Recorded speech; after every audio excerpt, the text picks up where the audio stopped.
Welcome বন্ধুরা, তোমরা সবাই কেমন আছো? আমি তো খুব ভালো আছি, তোমরাও ভালো থেকো। তো চলো আজকে একটা তোমাদের কাছে নতুন রেসিপি নিয়ে হাজির হয়ে গেলাম। তো রেসিপিটা কি চলো তোমাদের সাথে ব্যাক ক্যামেরার আগে শেয়ার করে ফেলি। আমার মনে হয় যে কোনো রেসিপি বানাই না কেন আমার পরিবারের সাথে শেয়ার করতে খুব ভালোই লাগে। তো চলো একদম ঘরোয়া চটজলদি রেসিপি একটা তোমার সাথে শেয়ার করবো। তো চলো আগে ব্যাক ক্যামেরায় রেসিপিটা শেয়ার করে ফেলি। আজকে বানাবো রসুনি পালং। তো দেখো একদম কচি কচি পালং শাক, খুব একটা ভালো করে কাটা হয়নি। তো দেখো পালং শাকটা ভালো করে মানে একটু বড় বড় করে যেহেতু কাটা আছে, তো চলো পালং শাকটা বেশ ভালো করে জল দিয়ে 3-4 বার জল পাল্টে ধুয়ে রাখা হয়েছে। আর যেহেতু রসুন দিয়ে বানাবো তাই জন্য রসুনের ভাগটা একটুখানি বেশি নিয়েছি। আর এখানে একটা মিডিয়াম সাইজের পেঁয়াজ নিয়ে নিয়েছি, 1 চিমটি মানে হাফ চা চামচ বেসন নিয়েছি, এখানে নিয়েছি একটু ঘন দুধ, এখানে নিয়েছি একটা মিডিয়াম সাইজের টমেটো, আর একটা নিয়েছি ঘি, হ্যাঁ, আর এখানে নিয়েছি স্বাদ মতো নুন, একটু হলুদ, একটু ঝাল লঙ্কার গুঁড়ো, একটু ধনে গুঁড়ো, আর একটু নিয়েছি ব্যালেন্সের জন্য চিনি নিয়েছি। চিনিটা চাইলে কেউ স্কিপ করে যেতে পারো। আর এখানে নিয়েছি সাদা জিরে। তো দেখো জল অলরেডি আমি ফুটতে দিয়ে দিয়েছি। তো এই জলের মধ্যে এবারে পালং শাকটা ছেড়ে দেবো। তো জল আমার খুব ভালোভাবে দেখো টকবক করে ফুটতে শুরু করেছে। তো এর মধ্যে দিয়ে দিয়েছি পালং শাকটা, সব পালং শাকটা এর মধ্যে ঢেলে দিলাম। ভালো করে খানিকক্ষণ মানে 2 থেকে 3 মিনিট ভালো করে এই রকম ভাবে উল্টে পাল্টে একটু ভাপিয়ে নেব। এখানে যেগুলো আছে সেগুলো দেখো ভালো করে দিয়ে দিচ্ছি। তো চলো 2 থেকে 3 মিনিট এই জলটার মধ্যে রাখবো। তো দেখো গ্যাসের ফ্লেম আমি অফ করে দিয়েছি। তো এরপর জল থেকে এটা আবার আমি একটা জায়গায় দেখো থালার মধ্যে তুলে দেবো। তো চলো এটা তুলে নিই। সেদ্ধ পালং শাক দেখো থালার মধ্যে তুলে নিয়েছি। আর এখানে দেখো বোতলের ফ্রিজের ঠান্ডা একটু জল দিয়েছি। এই ঠান্ডা জলটার মধ্যে এবার পালং শাকটা আমি ভিজিয়ে দেবো, 2 মিনিটের মতো ভিজিয়ে রাখবো এই ঠান্ডা জলটা। বলে যে ঠান্ডা জলটা দিদি ভাই কেন দিচ্ছ, তোমরা যদি বলো। তো এটাতে কি বলো তো, শাকের যে সুন্দর সবুজ যে রঙটা সেটা বোঝায় থাকবে। তো চলো খুব ভালো করে একটু জলটা ঠান্ডা হয়ে গেলে 2 থেকে 3 মিনিট ভিজিয়ে রেখে আবার থালাটার মধ্যে তুলে নেব। দেখো ঠান্ডা জল থেকে পালং শাকটা তুলে নিয়েছি। আর এখানে একটা মিক্সিং জার নিয়েছি। তো এই জারটার মধ্যে অল্প অল্প করে পালং শাকটা এবার পিষে নেব। তো খুব একটা পেশার দরকার নেই, একটু তোমরা দানা দানা রাখবে, খুব একদম মিহি পেস্ট করার দরকার নেই। তো চলো আমি দেখো একটু একটু করে পিষে নিচ্ছি।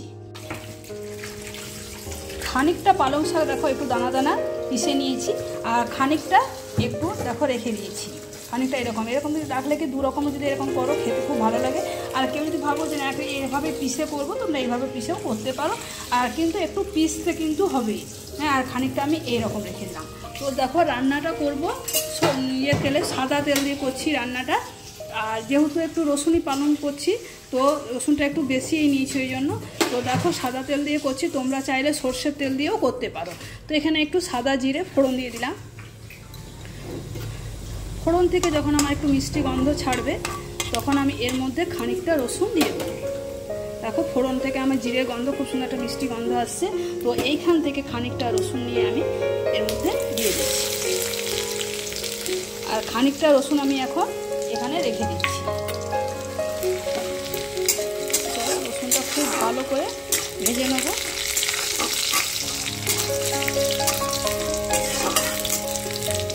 রসুন আর জিরের ফ্লেভার খুব সুন্দর একটা গন্ধ, মিষ্টি গন্ধ ছাড়ছে।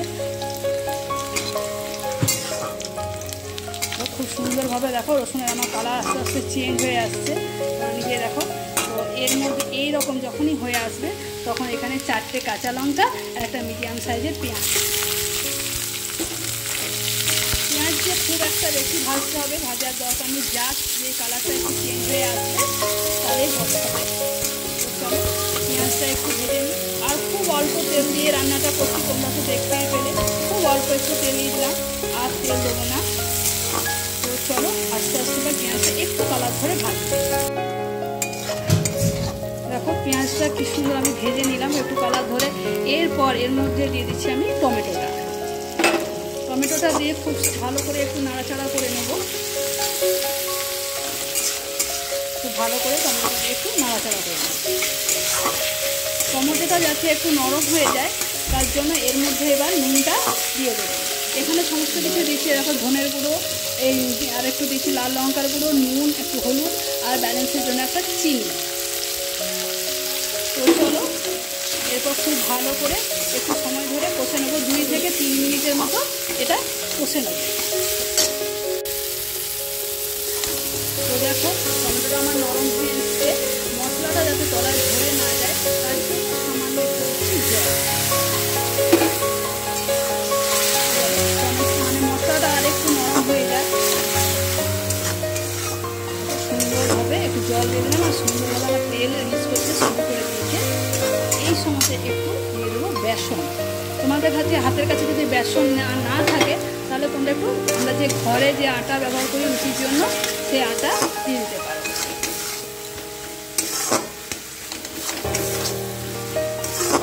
বেসনটা দিলাম, তোমরা ভাবলো যে দিদিভাই বেসন দিল কেন, তো বেসনটা এই কারণে দিলাম, শাকের থেকে তো অনেকটা জল বেরোয়, তো সেই জলটাই বেসনটাতে টেনে দেবে। খুব সুন্দরভাবে নাড়াচাড়া করে নেব আর একটু মানে 3-4-5 সেকেন্ডের মতো একটু কষে নিই।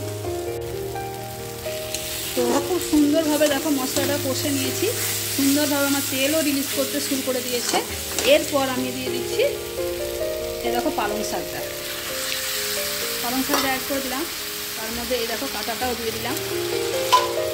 পালং শাকটা অবশ্যই তোমরা কিন্তু এরকম ঠান্ডা জল একটু দেবে, তখন সুন্দর লাগে দেখতে। আর দেখবে গরম জলে দেওয়ার পর যদি এরকম বাটো না তাহলে কেমন একটা ক্যাসকেসে ভাব আসবে, তাই ঠান্ডা জলে একটু ডুবিয়ে দেবে। দেখো শাক থেকে আমার কত জল এখন, এর মধ্যে কিন্তু আর আমি জল ব্যবহার করব না। তো চলো একদম লো ফ্লেমে রেখে দিয়েছি, এরপর আস্তে আস্তে একটু এটা রান্না করে নেব। এখন 4 থেকে 5 মিনিট এটা রান্না করব একটু ঢাকা দিয়ে। তো চলো 5 মিনিট পর ঢাকাটা ওপেন করছি। তো দেখো কি সুন্দর আমার সাইডে দেখো তেল রিলিজ করতে শুরু করেছে।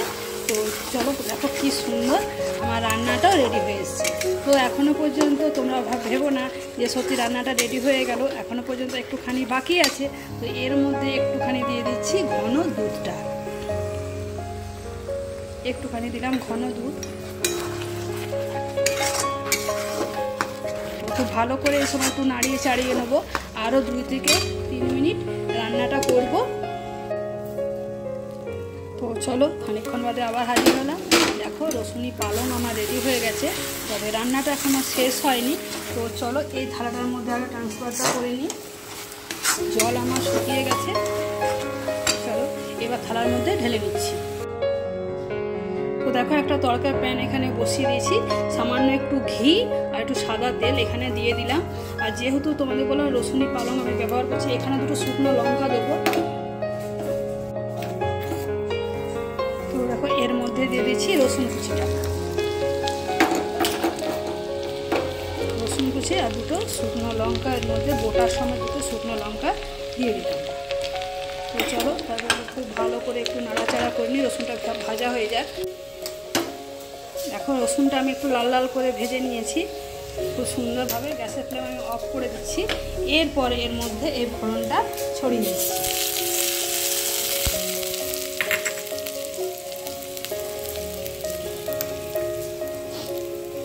এই ফোড়নটার ফ্লেভারটা কিন্তু সম্পূর্ণ আলাদা লাগবে, তোমরা কিন্তু অবশ্যই একটু ঘি দেবে। হ্যাঁ, তো ঘি ছাড়া ফ্লেভারটা কিন্তু ভালো আসে না, তাই একটু যারা খাও না তারা সাদা তেল দিয়ে করতে পারো, সাদা তেলে ফোড়নটা দেবে। তো বন্ধুরা কেমন লাগলো আমার রসুনের পালংয়ের রেসিপিটা তোমরা অবশ্যই আমাকে জানাবে।